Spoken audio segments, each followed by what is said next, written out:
welcome to the next episode of Ready and Willing podcast. And today we've got Anna Dawe, who's the principal of Wigan and Leigh College, and the work that we've done on this podcast has been done with the college, so I'm really grateful for that. Welcome, Anna, and welcome to the podcast. And welcome to the college. Yeah, thank you. Firstly, I've not been to the college. I've done a lot of work over the last probably few months, if you like, and you tend... The growth in the college has been unbelievable, what I've seen from 10 years ago. I don't know how long you've been here now, 8? 10 years. 10 years. So it's all your fault then. Whatever happened in 10 years is your fault.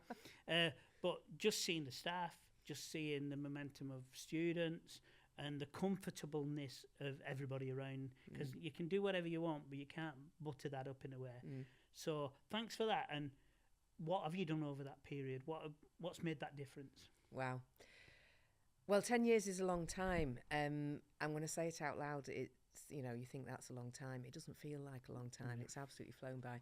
10 years ago, the college, I think, was in more challenging times, I think is possibly the phrase we'd used. Very politically said. Yeah, and it was. And I think in terms of what the college was doing, the way it was serving the community, financially, we weren't as strong as we should have been, and perhaps we weren't really doing the job that we should have been.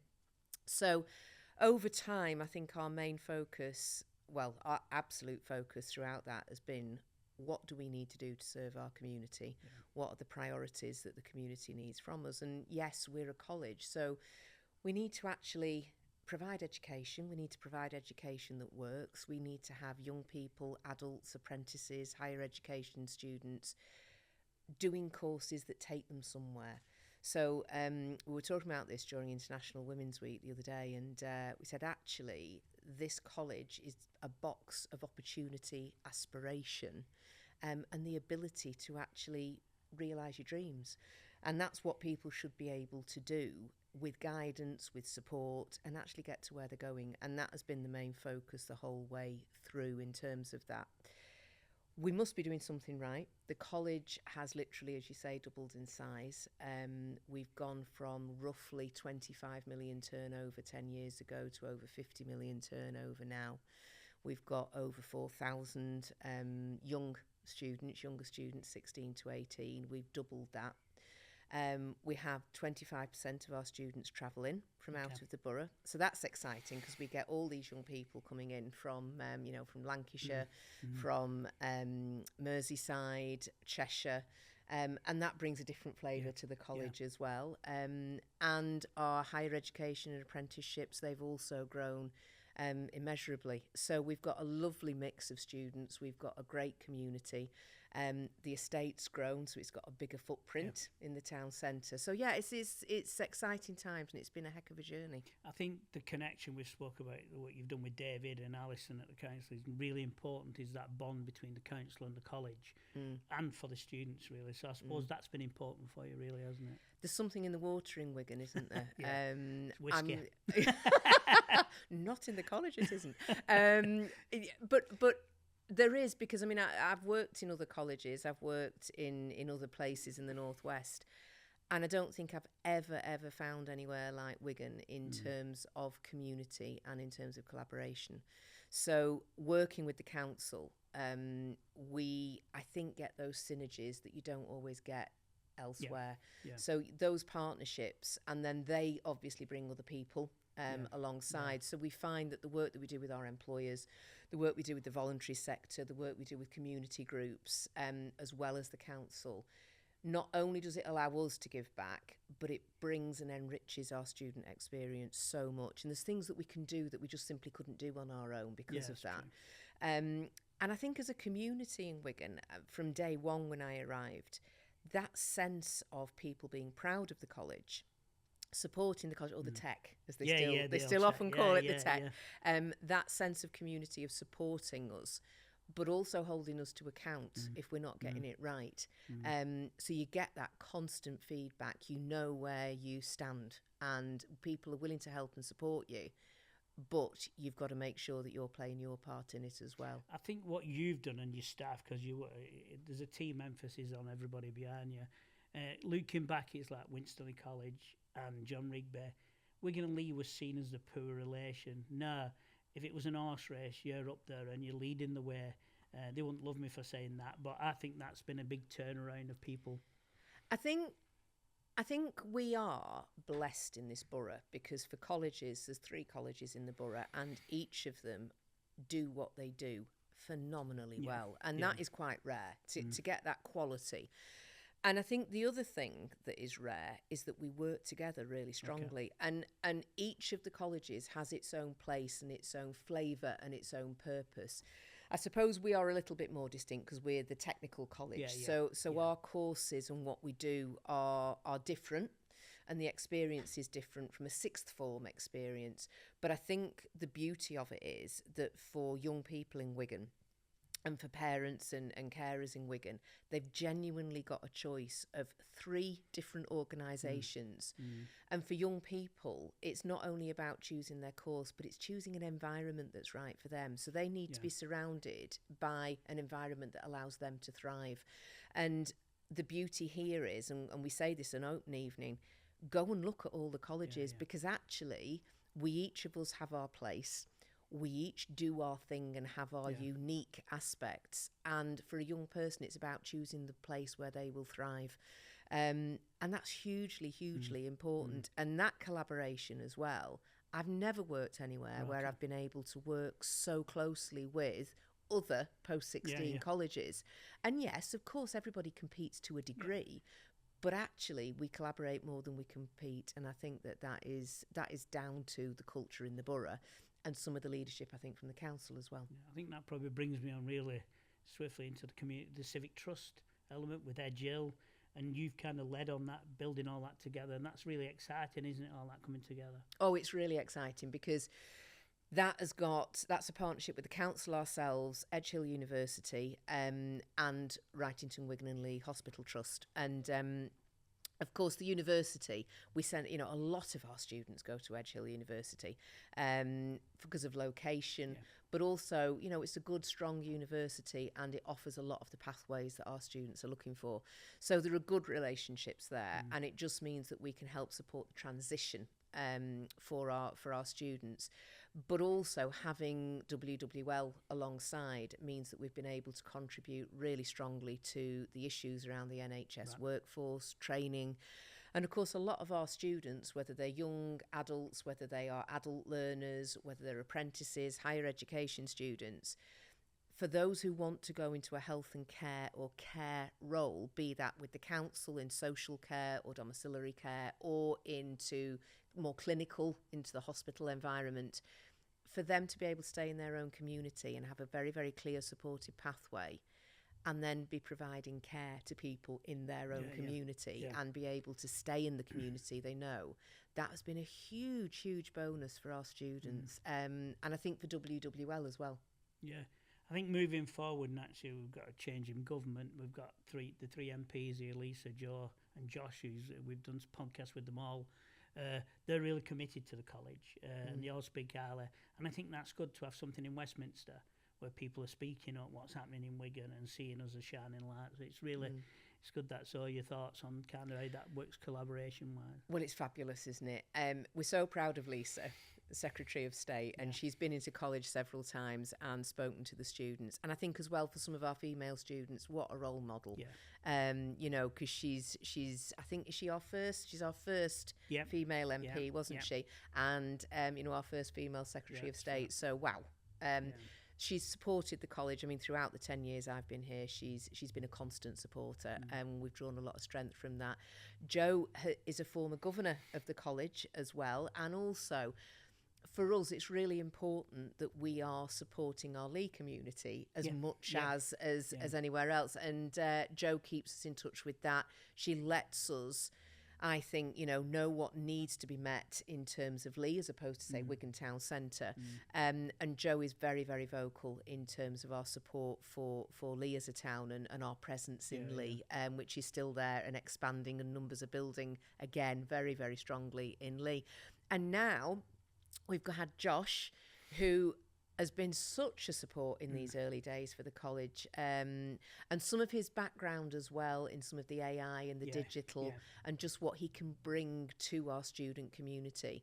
He was at our Innovation Awards in Greater Manchester. We do a project with the Greater Manchester colleges, and Josh came along and presented the certificates to the students who were doing the innovation course.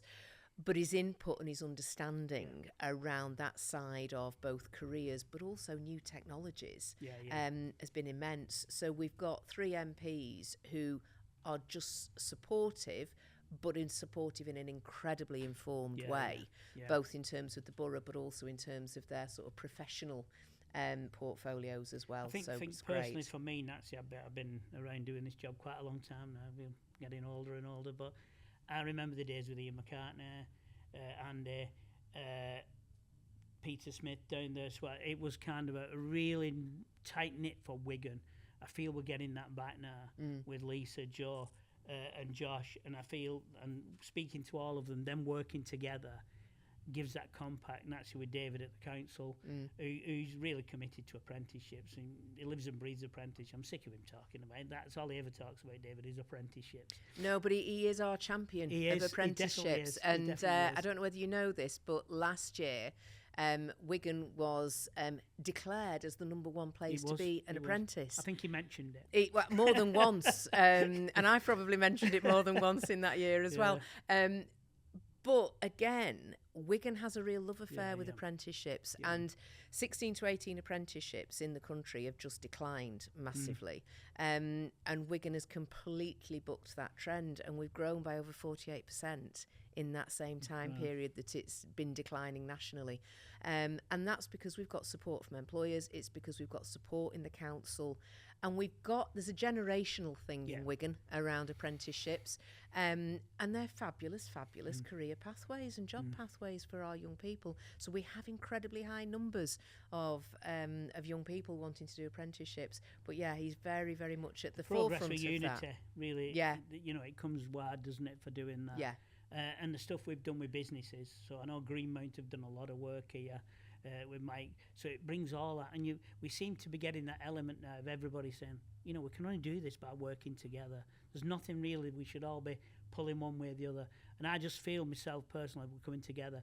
One of the reasons I wanted to do this podcast was, you talk about Lisa, but she gets a lot of flack on social media and people who don't know her. And I think that happens to all of us in public life. And you're like, I want you to listen to people, the real people who've got families. They're doing this for the right reason. You know, give them a chance. And, you know, if you've got a gripe, let us know. And we can't always get everything right. So without the guys that you've got here have made me be able to do this, I think it's given us a voice out there to people. I know Andy's quite keen. Some legislation coming in about social media. If you're going to make them remarks, put your name to it. You know, and I think there should be a lot of that. That's it. We're in a social media world now. We can't get it. I speak to councillors and say, look, if you don't like it, get out, because it's here to stay. It is. And it will move, and it moves fast, whether it's AI or whatever it is. But there does need some of that. I just want people to say, because people ask me, oh, what's she like? She's great. You know, but she's us. You know, you can go and have a beer with her. You can chat with her. She's got a family. And it's same with Andy and everybody. And I just wanted to, so for you guys, give me that opportunity to say, look, these are real people. And you know, I think it also helps, just from a community perspective, to actually know sometimes the people behind a name. And that, I think, is important, because what we do pull in the same direction in Wigan. And I think to understand that and understand some of the reasons why we make decisions or do certain things. But also, it is interesting, isn't it? The good thing about social media and the bad thing about social media. And there's good and bad in everything. And sometimes I think when you take a bit of flack on social media, and we all do, you know, one of the things I think that worries me more is we have a lot of young people who will take flack online. And how they deal with that and how they respond to that is a big part, actually, of what we do day to day now. So, you know, to see them involved in using this, seeing the platform for the community is just really, really good. But the work that we have to put in on the other side to make sure they're educated, resilient and know how to use these things responsibly and how to react when they do get things they don't like online. That's also hugely There's some important. hurtful things go out there. Oh yeah. I mean, cruel and unnecessary, but we know that, don't we? So Anna, the principal, what do you do when you're not the principal? How do you relax? What do you do? Not an awful lot of relaxing, I have to say. I'm a mum. Okay. But they're both adults now. So still kids, really. Yeah. They're in their 20s now. So they come and go. Yeah. As they do in their 20s. Yeah. They never quite fully go, and they're never quite fully home. We're very, very sort of as well. We've always had animals in my family. So the children have grown up. They have had horses. I've had horses all my life. We have now not got them. Okay. Because time doesn't permit, and there's a point at which you fall off and you don't land very well, so you have to pack it in, don't you? So that's behind us all now. So my husband and I basically have more time on our hands now. We just hopefully have time to do a little bit more for a few things for ourselves. Yeah, it's quite funny because I asked a couple of people about you, and they said asked the question about equestrian. So you've actually answered that you was a very good equestrian. Yeah, because I had to think, what do I do when I'm not at work? And I don't even do that anymore. Okay. But I just suddenly thought, what do I do? I try and keep the family sort of together. When I'm not in work. Yeah. So thanks for sparing the time. I think you touched on the family, and I think Wigan is a big family, and working together makes us all stronger and positive, and he's seen as a shining light across the country, and even in Westminster with our MPs flagging that. So thanks very much, Hannah, for spending the time. It's been a pleasure. We've got Freya and Joel who are going to grill the boss, so that's going to be interesting. So hand over to these guys to ask the boss some questions. Hello. We wanted to start by asking what type of future projects do you have planned for the college? Wow, Joel, how long have we got? Quite a lot. With new technologies coming online in terms of the learning and the things that we have to do, and also, the whole green and net zero agenda, we're almost constantly renewing and updating everything. So one of the major projects, as I'm sure you've seen, is we've got the new college being built just at the back. The old one is now gone, and we have a huge, great big slab of land to build on. So the transformation project is a brand new college. So that will be for us to move into in 2027. Then in addition to that, we have also got something that we are working on called the Powerhouse, which is going to be at the Pagefield building, which is the site for our Centre of Excellence for Engineering and Construction. So that's in the pipeline as well, and that will have a lot of new technologies, green technologies, in addition to what we've already got up there. And in addition to that, we are looking at one of our Leigh campuses for an extended Centre of Excellence in Health, and that is going to be working with Edge Hill University and the council and Wrightington Wigan and Leigh Hospital Trust, and that is a really exciting project that I think is going to be over time, but is going to bring a whole load of new opportunities and new pathways to people in health and social care. Continuing on from the health point, what other courses would you like to introduce in the future of the college? Well, now I would say we've probably got most things covered, haven't we? Because we've got one heck of a range of courses. In an ideal world, I would like it if we could do some more higher level education. And I don't mean full degrees, I mean sort of level 4 and level 5 technical level qualifications. So we'd like to introduce more of those. And those are, if you were going to put them as an equivalency, they're almost like the first year degree equivalency or second year degree equivalency, because a lot of employers really want to see more of that. So if we could do more by way of computing, AI, data generation, those sorts of things, those are the areas that I think we need to move more into. We know there's lots of opportunities there, and we know within Greater Manchester and within Liverpool City region, lots and lots of career pathways as well. So that, I think, is a real addition that we want in the next 5 years.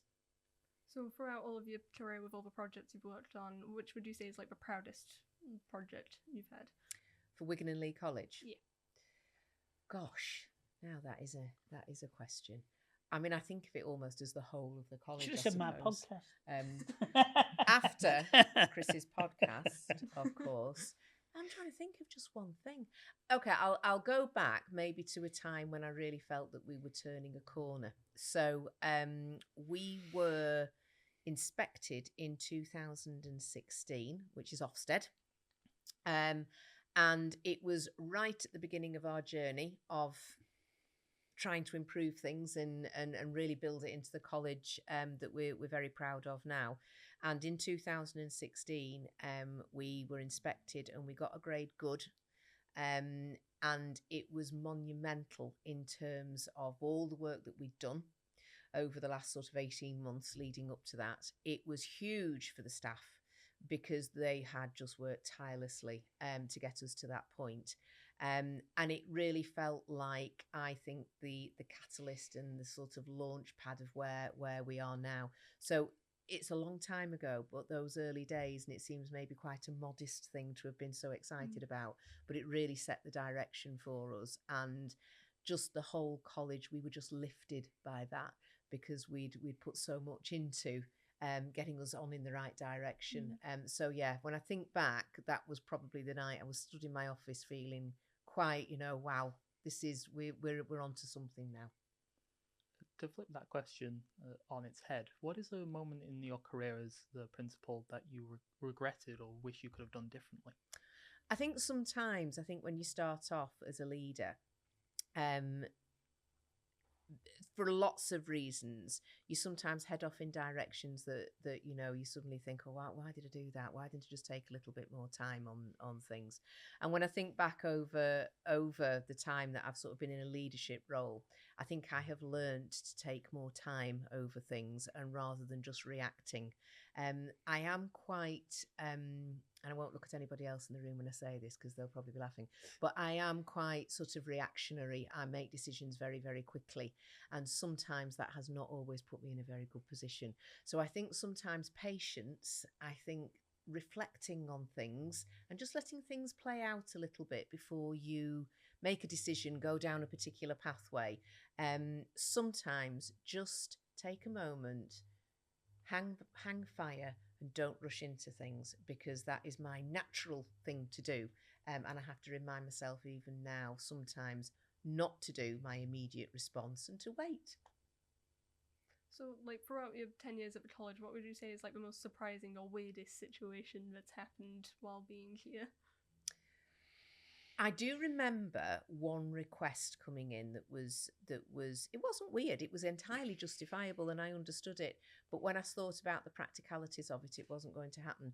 And that was a request for the wheel that is the miners' wheel outside the restaurant to be relocated and gifted elsewhere. And I can remember the request coming in and immediately thinking, goodness me, who wants the wheel and why? And there was quite a legitimate reason as to why. And I thought, well, first of all, you can't move that wheel. It may not look very heavy, but it is unbelievably heavy. And Chris, you probably would know about this, but to move that even, 100 yards, the equipment you would need is just... well, it just wouldn't happen. We don't intend to move it for a very long time, believe me. And then I can remember thinking, gosh, what would people in Wigan do if I let the wheel go to another part of the borough? So unfortunately, it was never really an option. But that was one of the most sort of puzzling requests that came in of how would we move the wheel? And what would the people in Wigan do if I allowed their wheel to go somewhere else? So yes, it wasn't something that we did. I will say I brought it up earlier, but with a lot of principals and head teachers, often as students we see them as the big bad sort of. Because I remember, not to name my high school, but it's all right, Freya, you can. There were a lot of students who complained about head teachers a lot. So it's what would your perspective be of that? I think it is different, isn't it? Because our students, our 16 to 18-year-old students, are young adults. So you're not at school anymore. So it is different. And when you think that we are possibly the size of around, I don't know, well, we're probably bigger than about 5 or 6 secondary schools put together, aren't we? So it's a very different job, I think, in relation to that. And I have to say that I think becoming principal, one of my biggest fears And one of the things that troubled me the most was that distance between me and the students and me and the curriculum, because I was a vice principal for a very long time before I took the step to become a principal. And the main reason for that was that I really love being a vice principal. I still love being involved with the students, involved with the curriculum. And as a principal, you are less so. You spend a lot of time outside the organisation. You spend a lot of time in meetings, and not as much time with students as you'd really like to. So it is a very different job to that of a head teacher. And I am all for people being nervous of head teachers, so they should be. They shouldn't be nervous of principals, though, because we do a very different job. Yeah. Can I thank Freya and Joel for the questions? But can I thank Anna for sparing the time and telling us about the college work and being open and honest? Education is really important, and this college is really important to Borough. So thank you. This has been Ready and Willing Podcast, and thanks for listening.